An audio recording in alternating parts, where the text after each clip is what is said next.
बिस्मिल्लाहिर्रहमानिर्रहीम। अस्सलामुअलैकुम नाज़रीन इकराम, अमेरिका और यूरोपीय यूनियन के मुस्लिम मुल्क तुर्की पर हमले जारी। अमेरिका ने इंतहाई कदम उठाते हुए तुर्की पर नई तिजारती पाबंदियां आयद कर दी।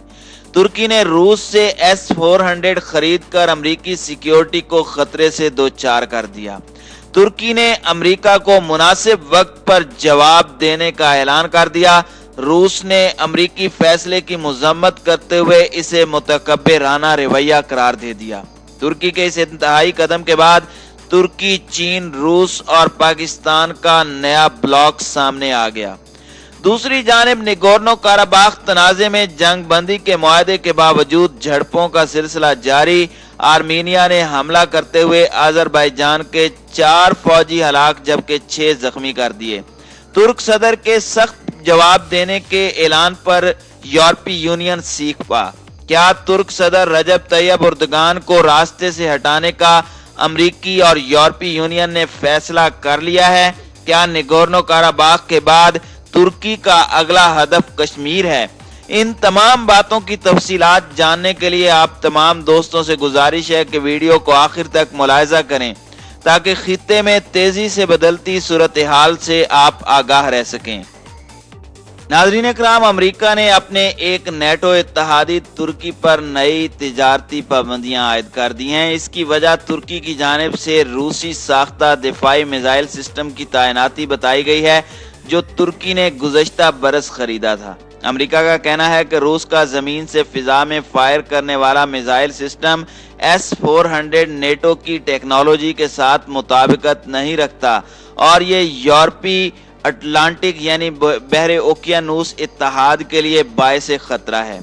पीर को अमरीकी वजीर खारजा की जानिब से तिजारती पाबंदियां आयद करके तुर्की में हथियारों की खरीदारी के महकमे को हदफ बनाया गया है। तुर्की और रूस में हुक्काम ने इस इकदाम की सख्त मजम्मत की है। अमेरिका पहले ही तुर्की को अपने F-35 फाइटर जेट प्रोग्राम से बाहर निकाल चुका है। इसकी वजह भी तुर्की की जानिब से रूसी साख्ता मिसाइल सिस्टम की खरीदारी बताई जाती है। अमरीकी वजीर खारजा माइक पोम्पियो ने एक बयान में कहा है कि अमेरिका ने तुर्की को आला सतह पर मुतअद्दिद बार बताया है कि S-400 की खरीदारी अमेरिका फौजी टेक्नोलॉजी और दस्तों की सिक्योरिटी को खतरे में डाल सकती है और इससे रूसी दिफाई महकमे के पास काफी फंडिंग जमा हो जाएंगी। इससे रूस तुर्क मुसल्लह अफवाज और दिफाई सनत तक रसाई हासिल कर लेगा। उनका कहना था कि तुर्की ने फिर भी S-400 की खरीदारी और टेस्टिंग जारी रखने का फैसला किया है, बावजूद इसके कि मुतबादिल सिस्टम दस्तयाब था। नेटो का आपसी ताउन का सिस्टम इसकी दिफाई जरूरियात पूरी कर सकता है। मैं तुर्की से गुजारिश करता हूं कि अमरीकी ताउन के साथ S-400 का मसला फौरन हल करे। तुर्की अमेरिका के लिए एक कीमती दोस्त और खित्ते में अहम सिक्योरिटी पार्टनर है। हम चाहते हैं कि तुर्की S-400 की रुकावट को जल्द अज जल्द दूर करके दिफाई महकमे में हमारी दहाइयों पुरानी तारीख को बहाल करे।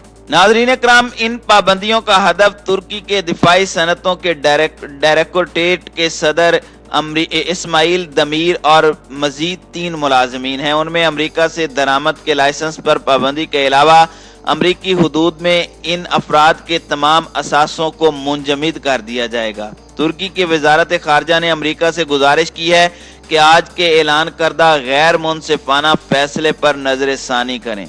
इत्तेहाद को कायम रखने के लिए तुर्की इस मसले को बातचीत और सफारती सतह पर हल करने के लिए तैयार है। तुर्क वजारत खारजा ने अमरीका को मुतनब्बे किया कि अमरीकी पाबंदियां दोनों के ताल्लुकात पर मनफी असरात मुरतब करेंगी और तुर्की ऐसे तरीके और वक्त पर इसका जवाब देगा जो उसे मुनासिब लगेगा। अनकरा का मौक़िफ़ है कि तुर्की ने रूसी सिस्टम एक ऐसे वक्त में खरीदा जब अमरीका ने अमरीकी साख्ता पैट्रियट मिसाइल फरोख्त करने से इनकार कर दिया था। तुर्क हुक्काम दलील देते हैं कि एक और नेटो इत्तेहादी यूनान ने भी अपना S-300 मिसाइल सिस्टम तैनात किया है, ताहम यह रूस से बराह रास्त नहीं खरीदा गया। रूस के वजीर खारजा सरगई लारूफ ने भी अमरीकी फैसले की मजम्मत करते हुए कहा कि अमरीका ने एक बार फिर बैनुल अक़वामी कानून की जानिब मुतकब्बिराना रवैये का मुजाहरा किया है। امریکہ نے زبردستی ان اقدام کا مظاہرہ کئی برسوں اور دہائیوں سے کیا ہے جو غیر قانونی اور یک طرفہ ہوتے ہیں۔ ناظرین اکرام، 30 رکنی نیٹو اتحاد میں ترکی کی فوج دوسرے نمبر پر سب سے بڑی ہے۔ یہ امریکہ کے اہم اتحادیوں میں سے ہے اور اسٹریٹجک جگہ پر واقع ہے۔ اس کے ہمسایہ ممالک میں شام، عراق اور ایران ہیں۔ ترکی نے شام کے تنازع میں اہم کردار ادا کیا ہے۔ اس نے کچھ باغی گروہوں کو ہتھیار اور فوجی معاونت مہیا کی ہے۔ تاہم نیٹو اور یورپی یونین کے اراکین کے ساتھ اس کے تعلقات اب خراب ہو چکے ہیں۔ انہوں نے صدر رجب طیب اردگان پر 2016 کی ناکام فوجی بغاوت کے بعد سے زیادہ آمرانہ انداز اپنانے کا الزام عائد کیا ہے۔ ناظرین اکرام، دوسری جانب آذربائیجان کی وزارت دفاع نے کہا ہے کہ ان کے 4 فوجی نگورنو قراباخ کے متنازع خطے میں جھڑپوں کے دوران ہلاک ہوئے ہیں۔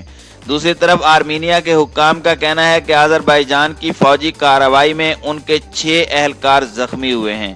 جھڑپوں کی یہ تازہ اطلاعات آذربائیجان اور آرمینیا کے مابین جنگ بندی کے ایک معاہدے کے 6 ہفتے بعد دوبارہ سامنے آئی ہیں۔ اس معاہدے میں دونوں ملکوں نے خطے میں جاری جھڑپیں ختم کرنے پر اتفاق کیا تھا۔ ماضی میں روس کے قبضے میں رہنے والا نگورنو قراباخ کا خطہ دونوں ممالک میں کشیدگی کا باعث بنتا رہا ہے۔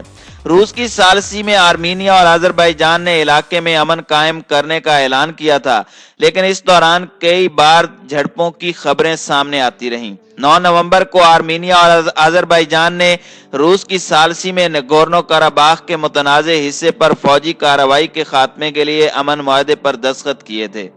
آذربائیجان اور نسلی آرمینائی باشندوں کے درمیان 6 ہفتوں سے جاری اس جنگ کے نتیجے میں یہ معاہدہ طے پایا تھا۔ آرمینیا کے وزیر اعظم نکول پاشیان نے اس معاہدے کو اپنے اور اپنے ملک کے لوگوں کے لیے تکلیف دہ قرار دیا تھا۔ یہ خطہ بین الاقوامی سطح پر آذربائیجان کا حصہ سمجھا جاتا ہے، لیکن 1994 کے بعد سے یہ علاقہ وہاں بسنے والے آرمینیائی باشندوں کے قبضے میں ہے۔ 1994 میں دونوں ممالک کے درمیان امن معاہدے کی بجائے جنگ بندی کا معاہدہ ہوا تھا۔ اس سال ستمبر میں ایک بار پھر جنگ شروع ہونے کے بعد دونوں ممالک کے درمیان کئی معاہدے ہوئے، لیکن سب ناکام رہے۔ جنگ بندی کے معاہدے کے تحت آذربائیجان نگورنو قراباخ کے ان علاقوں کو اپنے قبضے میں برقرار رکھے گا جو اس نے جنگ کے دوران حاصل کیے ہیں۔ اگلے چند ہفتوں میں آرمینیا نے بھی قراباخ کے نواحی علاقوں سے پیچھے ہٹنے پر اتفاق کیا۔ ٹیلی ویژن خطاب میں روسی صدر ولادیمیر پوٹن نے کہا تھا کہ 1960 روسی امن فوجیوں کو علاقے میں بھیج دیا گیا ہے۔ آذربائیجان کے صدر الہام علیوف نے کہا ہے کہ ترکی بھی اس قیام امن کے معاہدے میں حصہ لے گا۔ معاہدے کے مطابق جنگی قیدیوں کا بھی تبادلہ کیا جائے گا۔ آذربائیجانی صدر الہام علیوف نے کہا تھا کہ اس معاہدے کی تاریخی اہمیت ہے جس پر آرمینیا بھی بادل نخواستہ راضی ہو گیا ہے۔ اسی دوران آرمینیا کے وزیر اعظم پاشیان نے کہا تھا کہ حالات کے پیش نظر یہ معاہدہ اس علاقے کے ماہرین سے بات کرنے اور گہرائی سے تجزیہ کرنے کے بعد کیا گیا ہے۔ انہوں نے کہا تھا کہ یہ فتح تو نہیں ہے، لیکن جب تک خود کو شکست خوردہ تسلیم نہ کر لیں اس وقت تک یہ شکست بھی نہیں ہے۔ آرمینیا کے دارالحکومت یریوان میں بڑی تعداد میں لوگ جمع ہوئے اور اس معاہدے کی مخالفت بھی کی گئی۔